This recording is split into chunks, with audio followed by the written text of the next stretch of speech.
2 ورځې نورې هم باران پسې اوږد شو. هغه ورځې په مشکله را باندې تېرې شوې. موږ دواړه په یوه سمڅه کې بند پاتې شو. ځینې وخت به شیطان را باندې غلبه کوله، خو ځان به مې خپل واک کې ساته. خپل ځان سره مې جنګ کوه.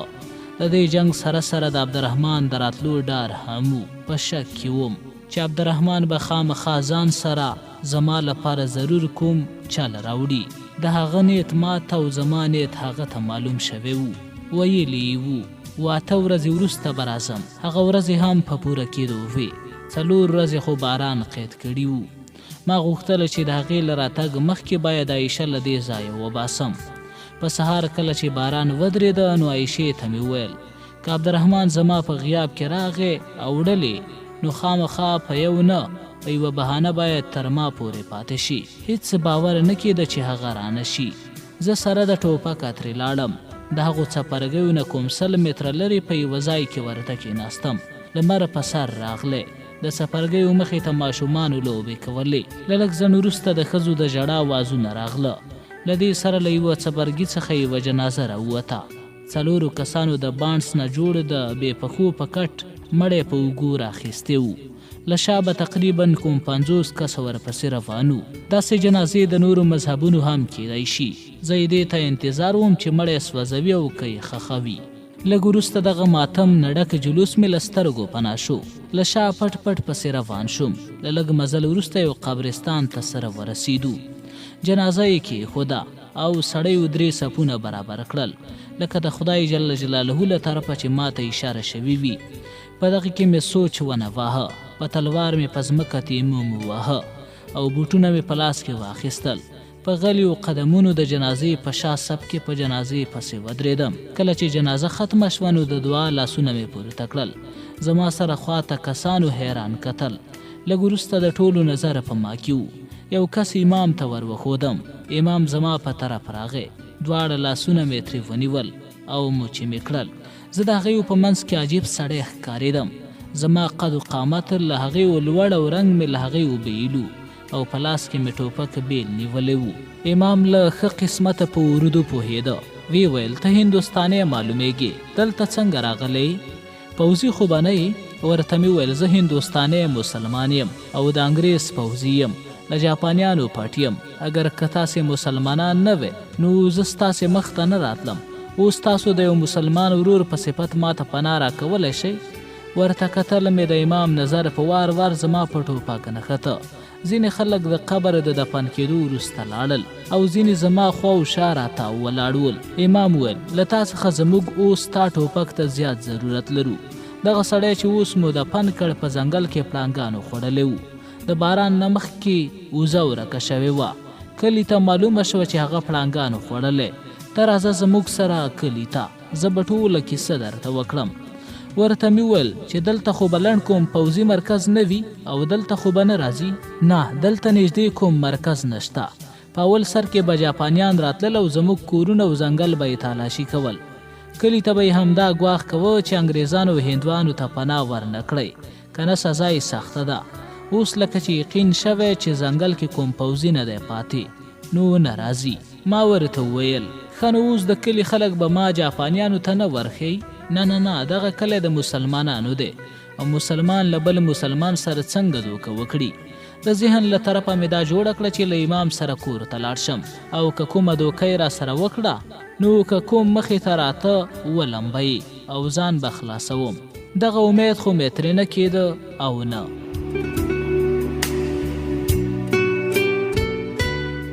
او نه امام چې شفیع الدین نومېده داسې سړی معلومېده چې دوکه دې راکړي. عمر یې تقریبا لا 70 پورته و. په هر حال ورسره لاړم. د هر څپرګي په شان د امام کور هم د بانډس له لرګیو څخه جوړ شوی و. د کور سره خواته یوه لویه کوټه وه چې دا د هغې مسجد و. د خپل ځان تعارف کې ویل چې د بنګال یم. په ځوانۍ کې د کوم تبلیغي جماعت سره راغلی و چې یو څه موده یې په برما کې تېره کړه. بیا مالیزیا ته راغی او دلته ورته معلومه شوه چې دغه خط پخوا عربو تیر کړی وو او اسلام تر عربو تر دې ځایه را رسولی وو ځکه په ښار او کلي کې د مسلمانانو اکثریت زیات دی هلته له کلي مراد له غرو او ځنګلونو څخه دی چې خلک پکې اوسیږي چې د ښاري ژوند نه رسم و رواج بیل وي مولا شفیع الدین که بل کس یې وی ویل چې دلته په ځنګلي علاقو کې د عیسویانو د تبلیغ ډله هم ګرځي دلته یو څو قبیلې هم شته چې مذهب نه لري او د ځناورو په څیر ګرځي چې کله په نورو قبیلو حملې کوي او د هغې کوپړه یې له ځانه سره وړي چې دا د دویو ښکاره دی کله چې دا خلک په کوم قوم ورشي نو ښځې او جنکۍ ترې ژوندی وړي او د سړیو سرونه له تنې بیلوي مولا شفیع الدین په اسلام مین سړی وو ویلې موږ 3 ملګري دلته راغلي وو په ډېر کړاو او مصیبتونو مو اسلام دلته خور او ژوندی کړ داسې ځایونه وو چې نوم د مسلمان پرې پروت او نور کوم علم یې په اسلام کې نه لاره د هغه د مبارزې کیسه ډېره اوږده ده همدلته یې واده هم کړی وو خپل ملګرو او دی به په اسلام خورولو کې هر وخت په هڅه کې وو خو کله چې بچیان پیدا شوي نو بیا یې په همدغه کلي کې هستوګنه غوره کړې وه ما ته دومره یقین وشو چې کم تر کمه به دغه مولا ما ته دوکه رانه کړي د اسلام چې کومه رشته ده هغه ډېره ژوره وي 2 مسلمانان که په ځنګل کې سره وویني که په محل کې وي یو بل له زړه نه خوښوي مولا زه په پناه کې واخیستم د پړانګانو یې ویل چې د باران مخکې دلته یې زموږ د کلي وزه وخوړه خلک هوښیار شول چې پړانګان شته خو پرون څو کسه ځنګله ته تللي وو همدغه چې موږ د پن کړو له ملګرو نه لږ بیل شوي وو او پړانګانو پرې حمله کړې وه چې ملګري پرې را خبر شول او له پړانګ نه یې بچ کړ نو سړی ډېر سخت زخمی کړی وو کلي ته پر رسېدو خوارکی مړ شو دغه خلک دغه پړانګان وژلی شي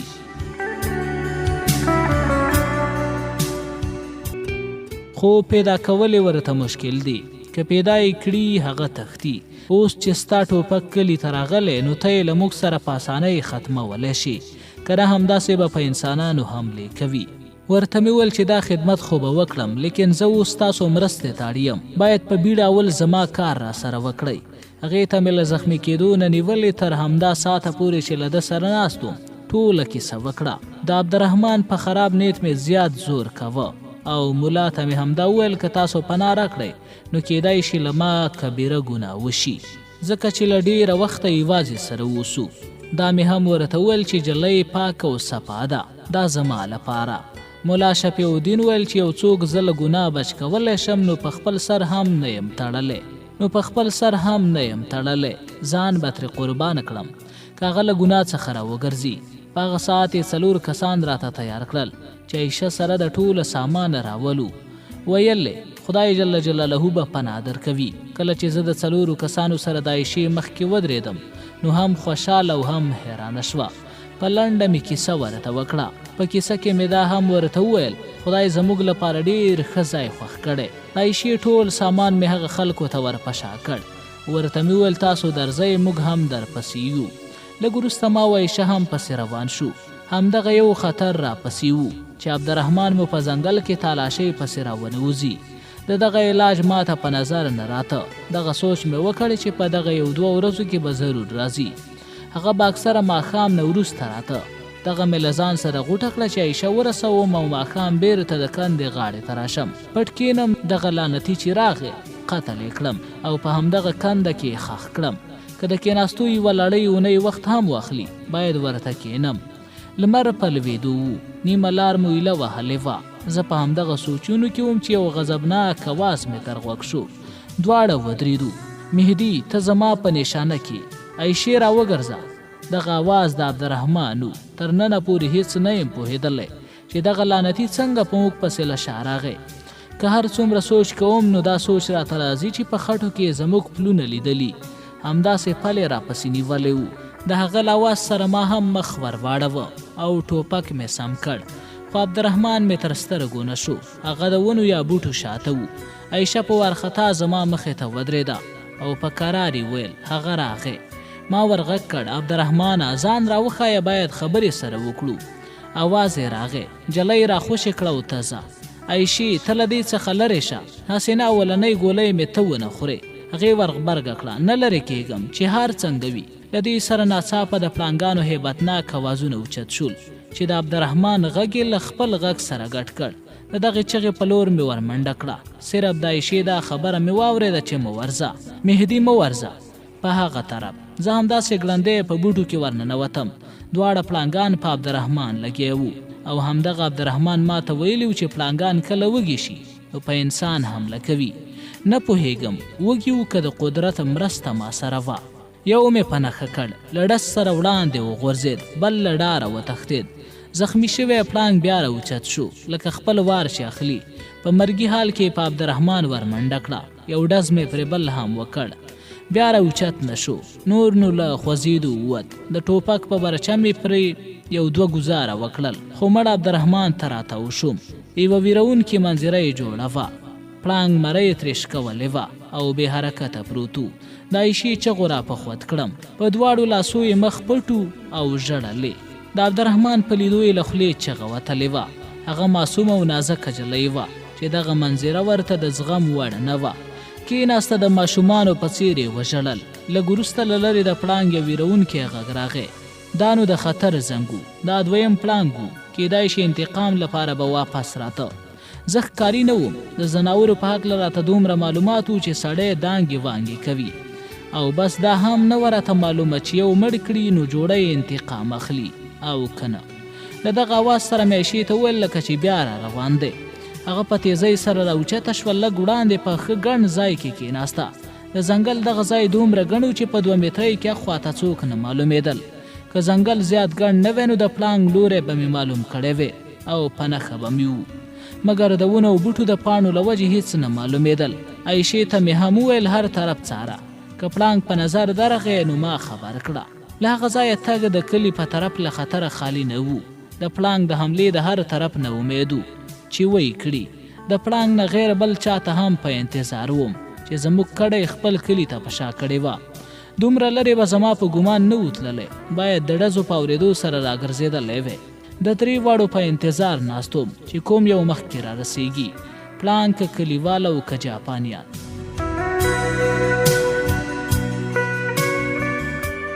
عایشې راته ویل دا به دلته پروت وي، مطلب یې د عبدالرحمن و.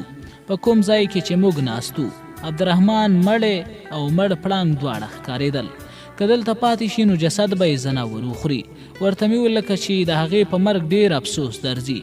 هغې وویل ولې تا ته افسوس نه درځي؟ ورته مې وویل خو تا نه ویل چې د خپله ښځه په نشه یي ګولۍ ووژله، او د دې لپاره چې له تا سره چې تا ورته د یو پلار په سترګه کتل نکاح وکړي. د ده دغه فکر و چې د دنیا له قانون نه به بچ شي او خپله خوښه به کوي. دغه لعنتي د خدای له قانون او د خدای له واره بې پروا شوی و.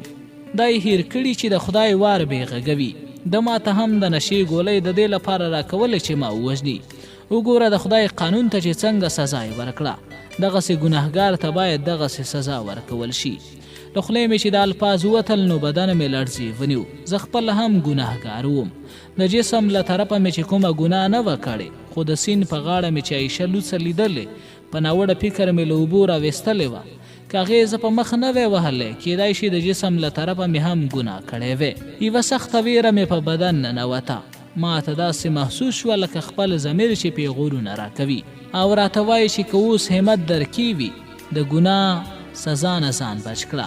په ډېرو ترخو خیالو کې تللی وم چې د عایشې په اواز له دغو خیالونو راووتم. ته د هغې جسد په شا تر هغه کلي پورې وړلی شي. ویلی که د هغې نیت هر څنګه و، خو زه د هغې احسان نشم هېرولی. کله چې مور او پلار مړه شول، زه یې خپل کور ته راوستم. که هغه وخت زه هغې نه وی راوستلی، نو نه پوهېږم چې زه به اوس چېرته بېقراره، بې سرپرسته او نه پوهېږم چې د چا د بستر زینت به وم. له څنګه خلکو سره به مخ شوی وم. ورته مې وویل مګر تا خو له هغې نه د نفرت اظهار کوه. اگر که ته زما ژوند ته نه وی راغلی، نو کېدای شي هغه به مې د نفرت وړ نه وی جوړ. د ښه شي په لیدو هر سړي ته مخکینی بدرنګ ښکاري. اگر که ته نه وی راغلی زما له تا سره مینه نه وی پیدا شوی، نو په خوښۍ به مې عبدالرحمن قبلوه. هغه چې زه یې له احسان لاندې وم، په خوښۍ او د احسان په بدل کې به مې ځان ورته سپارلی و. اوس هغه مړه دی، زه هغه په بدۍ سره نشم یادولی. بیا خاموشه شوه. لږ وروسته یې بیا وویل مهدي هغه زما په خاطره په شا کړه. تا ویل چې هغه کلي کې چې اوس موږ ورځو مسلمان خلک اوسي، زه غواړم چې باید جنازه یې وشي او دفن شي. ورته مې ویل زه مسلمان یم، دی هم مسلمانو، کله یې ځناورو ته پرېږدم خو دومره لرې کله وړای شم، زخمونه به مې بیا راتازه شي. لږ انتظار وکړه، کیدای شي د کلي خلک زموږ طرف ته راشي. عایشې به کله کله د عبدالرحمن مړي ته کتل نو همداسې ورته ژړل. ورته مې ویل هغه طرف ته مه ګوره، څه چې وشول هغه وشول، د خدای همداسې خوښه وه. زه د هغې په مرګ زیات خفه یم، خو خوښ په دې وم چې هغه زما له لاسه مړ نه شو. که پړانګ نه وی وژلی نو مرګ یې زما له ټوپکه حتمي وو. خیر زه به یې دا هر څه وکړم او قبر به پرې جوړ کړم. عایشې ته مې ویل عایشې په دې پوهېږي چې زه به دې داسې ونه ساتم لکه څنګه چې عبدالرحمن ساتلی. معلومه نه ده چې نوره به څومره په مصیبتونو کې راسره ګیره شي. زه به له تا سره هر مصیبت وګالم، هر څه چې کېږي د الله جل جلاله د طرفه به کېږي. په هیڅ حالات کې به دې یوازې پرې نږدم، مګر یوه خبره به درته وکړم، له تا څخه عبدالرحمن څو ځله ښه و. هغې ما سره واده کول غوښتل، خو زما جسم ته یې کله هم په خراب نظر نه و کتلی، کله یې په غلط نظر لاس هم نه دی راوړی. ته ډېر زړور او طاقتور انسان یې، لیکن دننه حالات کې ډېر کمزوری یې. زه له ګناه نه ډېره ویره لرم. یوې ښځې ما ته ویلي و چې هر مصیبت در باندې راشي نو خدای طرف ته ذهن اړوه، قرآن خلاص کړه او پکې ګوره، هر مصیبت به درنه په خپله ځي او د ګناه ارادې به دې ماتې شي. په بدن مې بیا لکه بېقراري راغله. دا مې هیر کړي و چې له پړانګ او جاپانیانو نه پټ شوی یم. صرف دغه احساس را سره و چې د عایشې په شان ښایسته معمولی جلی نه بلکې یوه فرښته مې په مخ کې ناسته ده. ما ته د هغې صورت او حیثیت بدل ښکاره شو. د هغې په طرف کتلو نه هم ډارېدم.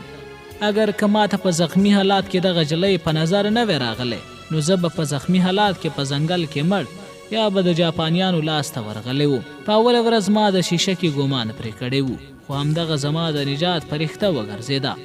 زما زخمونه یې را جوړ کړل، پناه یې راکړه او د ټولو غوره یې د نیکۍ او بدۍ په فرق وپوهولم. داسې مې احساس کړه چې په جسماني لحاظ طاقتور یم، خو له روحاني طرفه یو کمزوری سړی یم. همدغې جلی زما ګناه زما مخې ته کېښوده.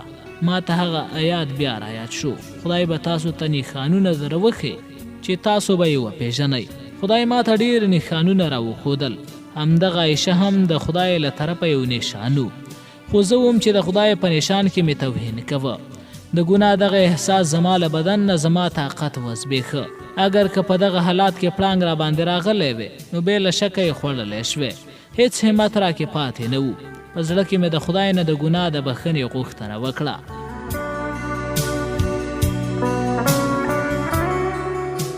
د وخت احساس را سره نه و چې څومره وخت هلته موږ ناستو. په کرار هغه ماحول ته راغلم کوم چې له عایشې سره ناستوم. زما مخې ته دوه دښمنان پراته وو، یو پړانګ او بل عبدالرحمن. ما دغسې ماحول په خوب کې لیدل هم نه غوښتل. دغه ماحول ما ته د دې دنیا نه ښکارېده. زما پوځیت ختم شو، زه یو انپړ کلیوال پاتې شوم. زما دماغ دې حالات تسلیمېدو ته نه تیارېده چې دغه هر څه حقیقت دي. هیڅ نه پوهېدم چې زما حالات څنګه وو. عایشه ما ته له نورو مخلوقاتو څخه اخه ښکارېده. عایشې د حقیقت دنیا ته راوستم. ویلې موږ په تر څو ناست یو. ورته مې ویل څوک رانغله. همداسې راوچت شوم او د کلي په طرف په روانېدو شو. عایشې ویل او د هغې جسد به دلته پروت وي. سخته غوسه راغله. ورته مې ویل یوازې یې نه شم وړلی، له کلي به یو څو کسان راولم چې راسره ویسي. عایشه هم غلې شوه او روان شو. موږ روان نه وو بلکې د جنجو په شان په قرار خویدو. عایشه مې هم په څنګ کې نیولې وه چې څو قدمه به مې واخیستل نو وبدرېدم. هر طرف ته به مې کتل او بیا به پتلو د هرې ونې شاته پړانګ راته ناست ښکارېده. د جاپانیانو ډار بیلو. څو وارې مې د پړانګ هیبتناک اواز واورېد، خو ډېر لرې اورېدل کېده. په دغسې قرار تګ ډېر وروسته کلي ته ورسېدو، مګر هلته په رسېدو ډېر حیران شوم. په څپرګیو کې هیڅ څوک نه وو. دلته پرون مړي شوي وو. باید یو څه خو وي. په ذهن کې مې همداسې سوال راوچت شو. کیدای شي دغه خلک جاپانیانو بولی وي یا کیدای شي د بیګار لپاره به یې بولی وي.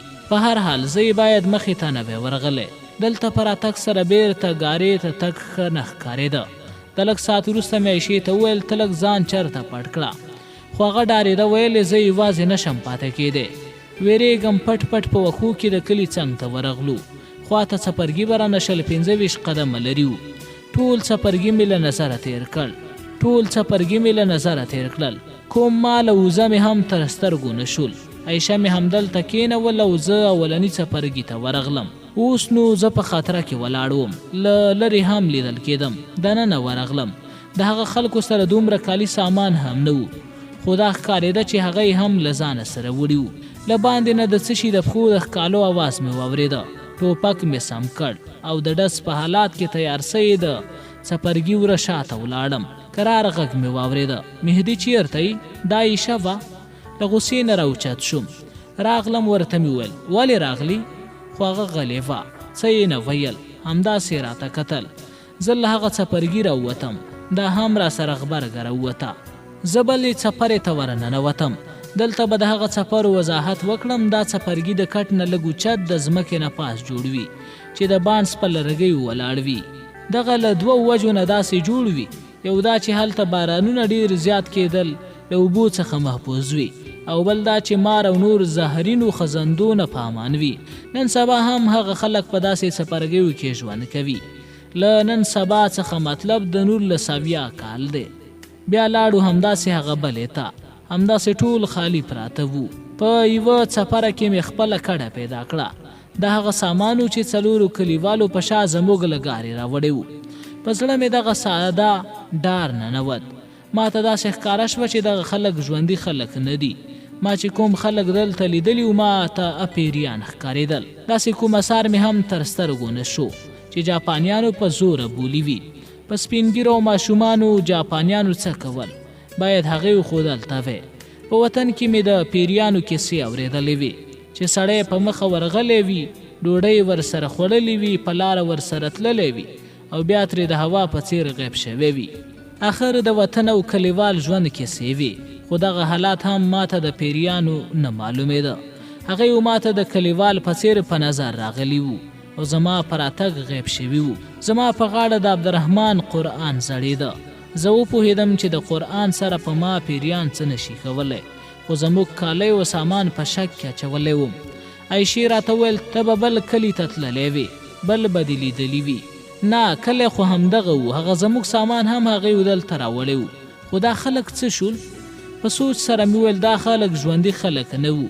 کیدای شي د هغوی روحونه دلته راغلي وو. کیدای شي جاپانیانو به په ظلم وژلي وي، ځکه یې روحونه بېقراره ګرځي، خو هډوکي باید دلته وي. عایشې په ویره وویل کیدای شي په هغه وخت کې جسدونه ځناورو خوړلي وي، باید بیرته ولاړ شو. هغه بیخي ډار نیولې وه. ما هیڅ سوچ نه شو کولی چې څه ووایم یا څه وکړم. دغه خوفناک ویرونکي ځنګل سم لیونتوب ته رسولی وم. عایشې ته مې وکتل، داسې راته ښکاره شوه چې هغه هم رانه په درنګ ساعت کې غیبه شوه. د څپرې خواته کېناستم، داسې راته ښکاره شوه لکه ما چې پړانګ نه وي وژلی او نه عبدالرحمن مړ وي. د هر څه راته ډرامه ښکاره شول. داسې مې حس کړه لکه زموږ نه چې وړاندې د وښو خواته څوک په پټه د ځنګل په طرف منډې وهي. بې له شکه مې زړه وویل چې هلته ضرور انسان دی. په پوځ کې مې صورت مزمل په یاد کړی و. له ډاره مې پټ په زړه کې شروع کړ او پسې راجګ شوم. ټوپک مې هم له هماغه ځایه سم کړ. د لمانځه د رکوع په حالات کې پسې را روان شوم. له شا مې عایشه هم راپسې وه. زه په هغه لورې روان وم چې هغې خواته هدیره وه. هلته په رسېدو مې تازه قبر ولیده او نور څه نه وو. د تازه قبر په لیدو بیا په شک کې ولوېدم. مزمل صورت مې لا ګردانوه. شاوخوا مې وکتل. له هغه لورې چې د ځنګل ګڼو ونو او بوټو کې ولاړ شفیع الدین ملا ترې راووت لا لرې وو چې ما ته ژوندی او حقیقي انسان نه ښکارېده. زه ورته لکه د بوت ولاړم. کتل مې چې راخواته شو.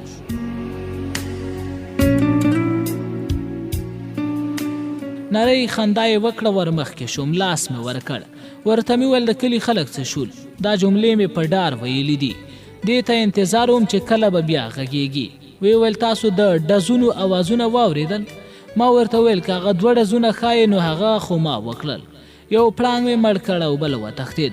ملا له خندا شین شو. هو، له هغه 2 ډزو څخه ټول کلی خالي شو. مولا په وارخطایي وویل څوک یې درنه وخوړ؟ د عبدالرحمن نوم مې ورته واخیست او کیسه مې ښه په یقین سره ورته وکړه. مولا ویل کله چې موږ د ګولیو اوازونه واورېدل نو ټولو ماته سترګې نیولې وې او ویل یې چې څه وکړو. ما ورته د پټېدو وویل. په تلوار ښځو خپل ماشومان او سړیو خپل سامانونه راواخیستل او په ځنګل ننوتل. ورته مې ویل تاسو له ډزو دومره ویرېږئ؟ وی ویل له ډزو نه بلکې له جاپانیانو څخه دومره ویریږو. هغوی به چې کله راتلل نو موږ به اول د ګولیو اوازونه اورېدل. په اوله ورځ چې کله راغلل 2 کسان ورسره مالیزیایي وو. د کلي ښځې یو طرف ته کړې او سړي بل طرف ته. بیا یې یو څو ګواښونه وکړل او زموږ د کلي یو خام زلمی هیڅ بې هیڅه وواژه. یو بل وړوکی یو کلن هلک یې له یوې ښځې څخه په زوره واخیست او په هوا یې کړ. بل په توپانچه وویشت. په ټولو ښځو کې 2 جنکۍ خوښې کړې او لا تر ننه یې له ځان سره بولي دي. بیا څو ځله راغله خو خالي تالاشي به یې وکړه او نور ضرر به یې نه رسوه. نن چې کله 2 ډزونه وشول نو ټول کلی ورخطا شو. ویل یې لکه چې دا ځل جاپانیان ښه په غوسه را روان دي. دوی وډارېدل چې بیا هغه سلوک تکرار نه کړي لکه په اول وار یې چې کړی وو. ټولو ته مې امر وکړی چې ځنګل ته شي او سره تیت شي. موږ ګمان وکړ چې ستاسو له شا جاپانیان را روان دي او زه پوهېدم چې تاسو به دلته مخه راکوئ. کله چې ټول کلی خالي شو 2 هلکانو ته مې امر وکړ چې د کلي شاته په وښو کې پټ کښېنئ او معلومه کړئ چې څوک دي او څه کوي. لږ مخکې دغه 2 هلکان زما خواته په منډه راغله. وی ویل یو سړی او یوه ورسره جلۍ ده. زه وپوهېدم چې ته یې ځکه درته راغلم. ما ورته ویل دغه ستا د کلي خلک ډېر ډارن نه دي چې د خطر په وخت کې امام لیږي؟